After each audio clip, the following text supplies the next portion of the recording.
Jovens do sétimo ano, é um prazer estar com vocês mais uma vez, aqui para findar aí o nosso conteúdo aí da nossa sétima avaliação.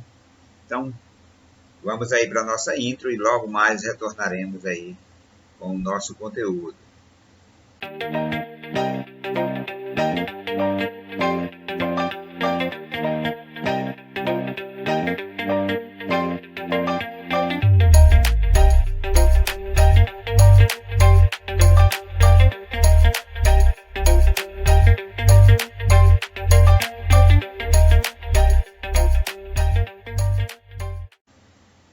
Ok, valeu. Então, pessoal, nós somos da Cooperativa Educacional Nova Vida, né?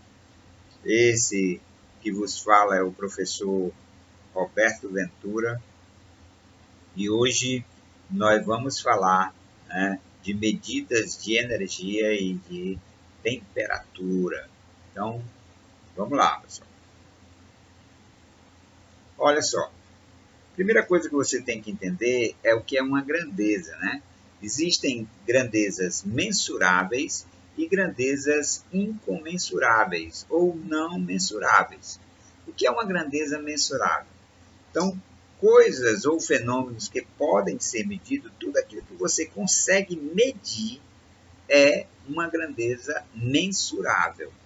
Então, você tem, por exemplo, massa, velocidade, tempo, comprimento, né? E, portanto, quando algo é mensurável, existe por trás dele um padrão pré-estabelecido para medir, certo? Então, existem técnicas para medir essas unidades. Por exemplo, se você vai medir massa, né, você usa uma balança. Se você vai medir o tempo, você usa um relógio. Comprimento, você usa uma régua ou uma escala ou algo que lhe leve como padrão, certo? Já as grandezas imensuráveis são aquelas que não podem ser medidas. Então, não tem como você medi-la, né? Aí você pode aí ter como base o quanto você gosta de uma pessoa, o amor, a estética, né? Então, essas grandezas não podem ser medidas. Como elas não podem ser medidas, elas são chamadas de incomensuráveis ou não mensuráveis. Não pode ser medida, ok? Então, existem as unidades de medida e é uma quantidade específica de determinada grandeza física, né? Que serve de padrão para eventuais comparações e que serve de padrão para outras medidas, né? Então, não é só para aquele determinada medida, mas ele pode servir de comparação para outras. Então, por exemplo, o tempo gasto é de 20 segundos. Note que se não usássemos a unidade, a grandeza perdia o sentido. Por exemplo, se você dissesse, o tempo gasto é 20. 20 o quê? Você tem que saber se é hora, se é minuto, se é segundo, então precisa de uma unidade. Então, as unidades de medida são importantes, porque vai lhe dar um padrão, certo? Uma orientação de qual é o tamanho. Se eu disser 2 e não disser qual é a unidade, você não vai ter um padrão para ser a relação, certo? Então, 2, se eu disser 2 centímetros, então você vai ver que é uma medida pequena. Se eu disser 2 metros, 2 quilômetros, né? E assim sucessivamente, ok? Então, existem os sistemas, né, consuetudinários, esse sistema ele foi mais ou menos o primeiro a ser inventado. Ele é do século XVIII, né? Então, todos os sistemas de medidas existentes são consuetudinários, ou seja, baseados nos costumes e nas tradições, certo? Então, era a tradição de cada lugar, ou, por exemplo, no Egito, em Roma, cada um tinha um costume, um determinado costume.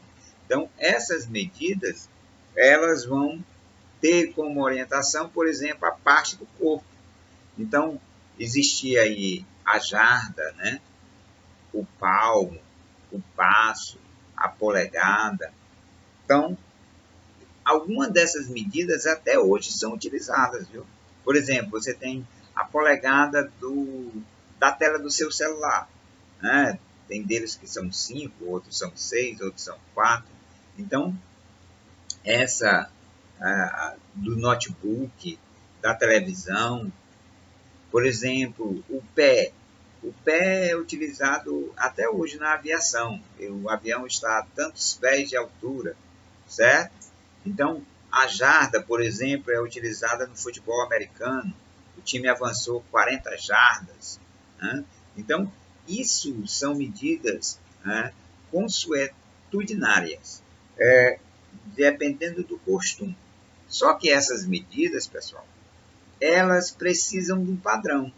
E esse padrão, antigamente, era ou o imperador, ou o faraó, ou o rei daquela região. E aí, quando aquele indivíduo morria, precisava ter um novo padrão, uma nova sistemática. Então, ia ser em relação ao novo faraó, ao novo rei, né, ou ao novo imperador. Então, esses padrões aí eram dependentes de um governante, certo? Mudava o governante, mudava todos os padrões de medidas. E isso era, né, um pouco constrangedor, né? Então, esse sistema, as civilizações perceberam que essas medições não são muito precisas, surgindo a necessidade de padronizar as medidas, as unidades de medida. Então, essa padronização é feita pela definição de unidades médias, né, fixadas através de padrões materiais construídos em pedras, argilas ou ligas metálicas, certo? Existe hoje um museu responsável para guardar essas medições, né? Ele fica na França. Então, é um sistema coerente e prático de unidades medidas adotados internacionalmente. Então, o que vale aqui no Brasil vale para o mundo todo. Em 1948, né, então tem uma certa idade, na nona Conferência Geral de Pesos e Medidas. A sua abreviação é SI, né, e é conhecido como Sistema Internacional de Medida. Então,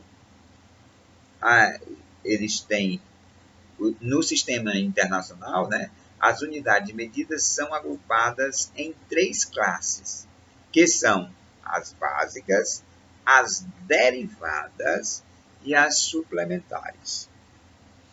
Então, aqui, ó, as unidades básicas. E aí, para comprimento, qual é a unidade básica de comprimento? É o metro. De massa, quilograma. De tempo, segundo. De intensidade de corrente elétrica, amperes. Né? De temperatura, Kelvin. De quantidade de matéria, mol. De intensidade luminosa, candela. Né? Então, essas unidades, pessoal, elas são básicas, né? Então, nosso sistema, ele automaticamente você conhece até algumas aí, como metro, quilômetro, segundo, né? Então, essas unidades aí, elas são básicas. Então, e são unidades derivadas, né? São formadas partindo das unidades básicas por expressões algébricas, usando-se para isso símbolos matemáticos de multiplicação ou divisão. São aquelas escalas que vocês estão acostumados, né? Por exemplo, tem os múltiplos e os submúltiplos do metro. Os múltiplos, quilômetro, decâmetro, hectômetro. Os submúltiplos, centímetro, decímetro, milímetro. Então, são aquelas. Se você vai do maior para o menor você multiplica, do menor para o maior você divide, né? Então, essa relação ela está entrelaçada aí, certo? Então, algumas recebem nomes e símbolos específicos. Outra ainda, né, utilizam a primeira letra do nome do cientista que realizou os estudos. Então, algumas são padronizadas, mas outras elas recebem o nome daqueles que o inventou, né, que fez a sua prática. Por exemplo, unidades derivadas. Aí eu tenho a superfície, que é a área, é o metro quadrado, né, o volume, que é o metro cúbico, a massa específica, que é a densidade, é o quilograma por metro cúbico, força, que é dada em Newton, que é representada pelo N, né? Então foi Newton que elaborou essa ideia de força, né? Energia, Joule, foi o cientista Joule. Pressão, foi o cientista Pascal. Carga elétrica, foi o cientista Coulomb, né? E a potência foi o Watt, certo?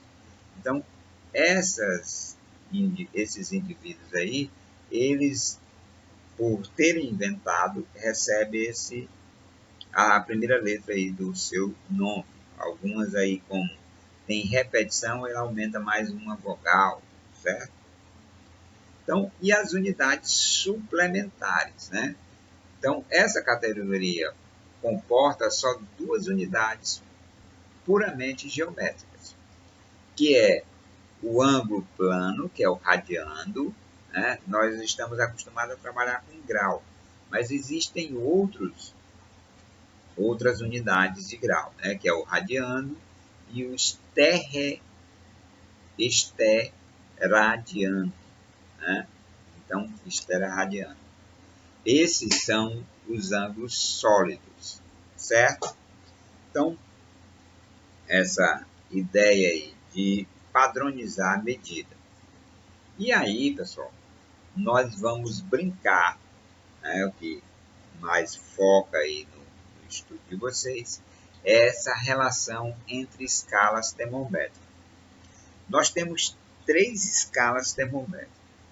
Essas 3 escalas termométricas, uma é usada, né, na nossa região sul, na América do Sul, né? Outra é usada na Europa e outra é usada na comunidade científica, certo? Então, qual é a escala que nós utilizamos? É a escala Celsius.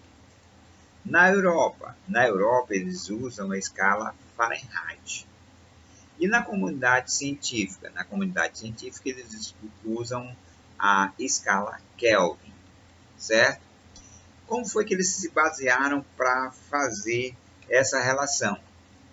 Olha só, eles usaram o ponto de fusão do gelo e o ponto de ebulição da água, né? Lá nas ciências, você estuda os estados da natureza, né?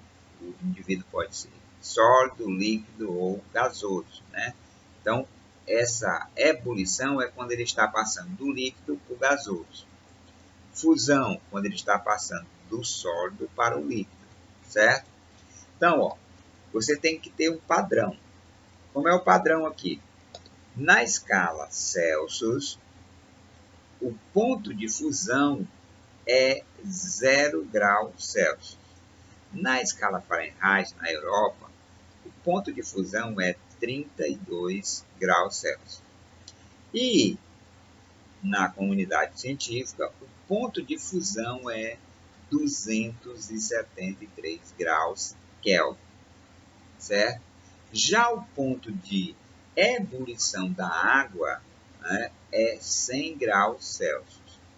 Na escala Fahrenheit é 212 graus Fahrenheit. E na Kelvin, 373 graus Kelvin, certo? Então, aqui é como se você pegasse, ó, esse menos esse. Quanto é C menos 0? C, né? Então, por isso que ficou aqui, ó.